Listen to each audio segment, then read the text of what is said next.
السلام علیکم ورحمۃ اللہ وبرکاتہ۔ الحمد للہ کفا والسلام علی عبادہ الذین اصطفیٰ اما بعد۔ حضرات، گزارش ہے کہ نمازیوں کا خیال کرتے ہوئے آگے تشریف لے آئیں۔ ہم لوگ ادھر گزشتہ کئی ہفتوں سے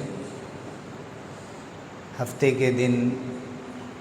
رسول اللہ صلی اللہ علیہ وسلم کی ان احادیث کا مذاکرہ کرتے ہیں اور اس پر گفتگو کرتے ہیں کہ جن میں رسول اللہ صلی اللہ علیہ وسلم نے زندگی کا ادب سکھایا، اور جب ہم ایک ساتھ زندگی گزارتے ہیں تو کیسے ایک دوسرے کے ساتھ سلوک کرنا ہے، ایک دوسرے کو برداشت کرنا ہے، مزاج میں فرق ہوتا ہے، اس فرق کو کیسے گوارا کرنا ہے، اس موضوع پر گفتگو چل رہی تھی۔ آج جو چیپٹر ہے وہ ہے باب حسن العشرہ، حسن معاشرت کا باب۔ یعنی کسی کے بارے میں اگر کوئی بات ظاہر کرنی ہے، کسی سے انٹریکشن کرنا ہے، کسی سے کوئی معاملہ کرنا ہے، تو ہمارا کیا طریقہ ہونا چاہیے اس سلسلے میں۔ تو اس سلسلے میں ایک حدیث یہ ذکر کی گئی کہ کان النبی صلی اللہ علیہ وسلم اذا بلغه عن الرجل الشيء لم يقل ما بال فلان يقول ولكن يقول ما بال اقوام يقولون كذا وكذا۔ حضرت عائشہ صدیقہ رضی اللہ عنہ فرماتی ہیں کہ رسول اللہ صلی اللہ علیہ وسلم کا معمول یہ تھا کہ کسی شخص کے بارے میں جب ان کو کوئی بات معلوم ہوتی تھی اور وہ بات ناگوار ہوتی تھی، صحیح نہیں ہوتی تھی، غلط بات ہوتی تھی، تو حضور صلی اللہ علیہ وسلم نام لے کر مجلس میں یہ نہیں کہتے تھے کہ فلاں کو کیا ہو گیا ہے کہ اس نے ایسا کہا یا اس نے ایسا کیا۔ یہاں کہنے کے سلسلے میں ہیں، بعض دوسری روایتوں میں کرنے کے سلسلے میں بھی، کہ فلاں نے یہ بات کہی، یہ غلط بات کیوں کہی، یا فلاں نے ایسا کام کیوں کیا، اس کا نام لے کر حضور صلی اللہ علیہ وسلم نہیں فرماتے، بلکہ عمومی طور پر مجلس میں ایک بات ذکر کرتے تھے، جس کی غلطی ہوتی تھی وہ خود سمجھ جاتا تھا کہ مجھ سے غلطی ہوئی ہے، مجھے اسے صحیح کرنا چاہیے، یہ ہماری مسٹیک ہے، اس کو کریکٹ کرنا چاہیے۔ تو حضور صلی اللہ علیہ وسلم یہ فرماتے تھے ما بال اقوام یقولون کذا و کذا، لوگوں کو کیا ہو گیا ہے کہ لوگ ایسی بری حرکت کر رہے ہیں، ایسے برے کام کر رہے ہیں، یا ایسی بری بات زبان پہ لاتے ہیں۔ تو ہو سکتا ہے کہ سارے لوگ ایسے نہیں ہوتے ہیں، چند لوگ کوئی کام کرتے ہیں، لیکن جو کرنے والا ہے اس کو یہ احساس ہو جاتا ہے کہ اس میں میری اصلاح کی جا رہی ہے۔ لیکن اگر بھری مجلس میں نام لے کر کہہ دیا جائے تو ایک شخص کو تکلیف ہوتی ہے۔ یہ تربیت حضور صلی اللہ علیہ وسلم نے والدین کو بھی گویا دی ہے، ایک استاذ کو بھی دی ہے، ایک معلم کو بھی دی ہے، ایک مقرر کو بھی دی ہے، ہر ایک شخص کو جو بھی کسی کی تربیت کرتا ہے، کسی کو صحیح بات بتاتا ہے، جو بھی بڑا ہے اپنے چھوٹوں سے، کسی بھی اعتبار سے بڑا ہو، علم میں، عمر میں، تجربے میں، اس کو چاہیے کہ جب وہ سامنے والے سے کوئی بات بتا رہا ہو تو مجمع میں اس کو گلٹ فیل نہ ہو، اس کو جرم کا احساس نہ ہو، اس کو یہ نہ لگے کہ مجھے شرمندہ کر دیا گیا۔ وہ اس حدیث کا سب سے بڑا پیغام یہ ہے کہ کسی مومن کو شرمندہ نہ کیا جائے، اور اس کو زیر کرنے کی نیت سے، اس کی تحقیر کی نیت سے کوئی بات نہ کی جائے۔ اصل نظر مقصد پر ہونی چاہیے، مقصد اصلاح ہے، اس کی غلطیوں کو ٹھیک کرنا ہے۔ غلطیوں کو ٹھیک کرنے کا طریقہ یہ ہے کہ جب ہم عمومی طور پہ کوئی بات کہتے ہیں تو جو شخص عقل مند ہوتا ہے وہ سمجھ جاتا ہے کہ مجھے یہ چیز ٹھیک کر لینی چاہیے۔ اس کے بعد ایک دوسری حدیث حضرت انس رضی اللہ عنہ کی ہے کہ ایک شخص رسول اللہ صلی اللہ علیہ وسلم کے پاس داخل ہوا، وعلیہ اثر صفرۃ، اس پر زرد رنگ کا کوئی نشان تھا یا زعفرانی رنگ تھا۔ حضور صلی اللہ علیہ وسلم کو یہ دونوں رنگ پسند نہیں تھے، یا تو وہ زعفرانی رنگ ہو، سیفرن ہو، یا یلو کلر ہو، تو یہ دونوں کلر مردوں کے لیے آپ صلی اللہ علیہ وسلم پسند نہیں فرمایا کرتے تھے، اور کوئی نشان ہونے کا مطلب کہ کوئی مہندی لگی ہوئی ہے یا اس قسم کی چیزیں مردوں کے لیے نہیں پسند کرتے تھے۔ وَكَانَ رسول اللہ صلی اللہ علیہ وسلم قلما یواجہ رجلا فی وجہہ بشیء یکرہہ۔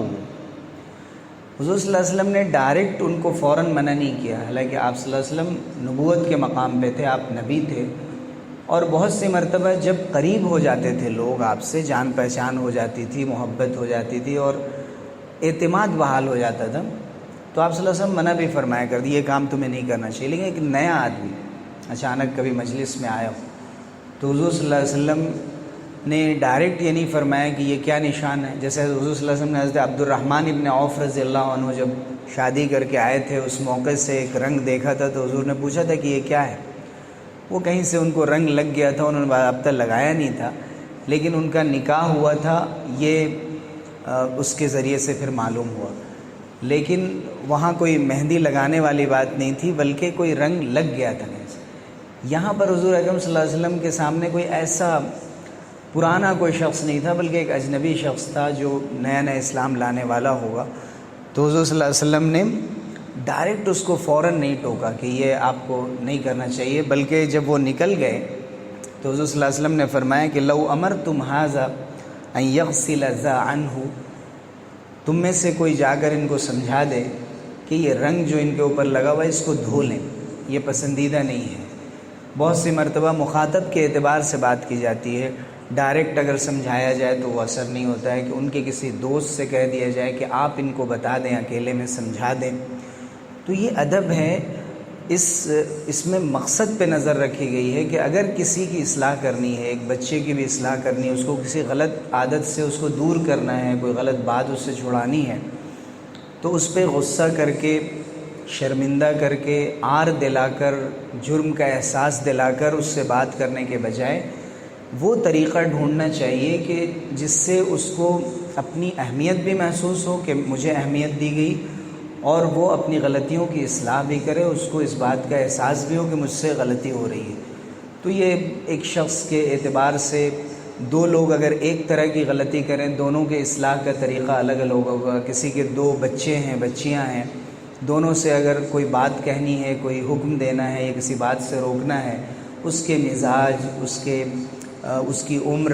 اس کی سمجھ کے اعتبار سے طریقے الگ الگ ہونے چاہیے، لیکن ذہن میں یہ ہونا چاہیے کہ اصل ہمارا مقصود اس کی اصلاح ہے۔ سختی کر کے صرف ہم کسی بات کا کسی کو قائل نہیں کر سکتے۔ اسی طرح حضرت ابو ہریرہ رضی اللہ عنہ کی روایت ہے کہ رسول اللہ صلی اللہ علیہ وسلم نے ایک عام بات فرمائی کہ المؤمن غر کریم والفاجر خب لئیم۔ مومن سیدھا سادہ ہوتا ہے، سادہ لو ہوتا ہے، سمپل ہوتا ہے، اور کریم ہوتا ہے، سخی بھی ہوتا ہے، وہ بہت ہی معزز بھی ہوتا ہے، اور وہ کریم بہت جامع لفظ ہے عربی زبان میں۔ جب کریم کا لفظ استعمال کیا جاتا ہے تو ایسا شخص جس کے اندر کرم ہی کرم ہو، رحم دلی، معاف کرنا، محبت کرنا لوگوں سے، نفرت کو دور کرنا، کنجوسی اور بخل سے دور رہنا، لوگوں کے لیے سخاوت کرنا، جس کا دل بڑا ہو، جس کا دسترخوان بڑا ہو، جس کے اندر معاف کرنے کی صلاحیت ہو۔ کریم کا لفظ بہت جامع ہے۔ تو صلی اللہ علیہ وسلم نے فرمایا کہ مومن کو ایسا ہونا چاہیے کہ جو سادہ لو ہوتا ہے،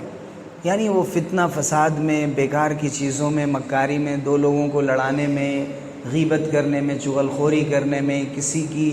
ہنسی اڑانے میں، کسی کی برائی اور مصیبت کو دیکھ کر خوش ہونے میں اس کو کوئی دلچسپی نہیں ہوتی۔ وہ لوگوں کے لیے ہمیشہ بھلا چاہتا ہے۔ تو فرمایا غر کے معنی ہوتے ہیں اس کو دنیا کے بارے میں زیادہ سیاسی ذہانت نہیں ہوتی اس کے پاس کہ ہمیشہ پولیٹکس کرتا رہے لوگوں کے بیچ میں۔ یہ ایک مومن اگر حقیقی معنی میں مومن ہے تو اس کے اندر یہ بات نہیں ہونی چاہیے۔ وہ لوگوں کا بھلا چاہتا ہے، بہتر طریقہ اختیار کرتا ہے۔ والفاجر خب لئیم، اور جو فاجر شخص ہوتا ہے، جو گناہ کرنے والا، جس کو اپنے گناہ کی کوئی پرواہ نہیں ہوتی، فسق و فجور میں پڑا ہوا، خب لئیم، وہ شخص ایسا ہوتا ہے جو مکار بھی ہوتا ہے، چال باز ہوتا ہے، فتنہ اور فساد لوگوں کے بیچ میں پیدا کرنے والا ہوتا ہے، لوگوں کی غیبتیں کرنے والا، لوگوں کو ایک دوسرے سے توڑنے والا۔ خب کے معنی یہ سب ہوتے ہیں۔ حقیقی اگر لفظی ترجمہ کریں تو ایک مکار شخص جو دیکھنے میں بہت شریف بن کر لوگوں کے بیچ آئے، لیکن حقیقت میں اس کے دل میں مکر چھپا ہوا ہوتا ہے، فریب اور دھوکہ چھپا ہوا ہوتا ہے، اور وہ لئیم ہوتا ہے۔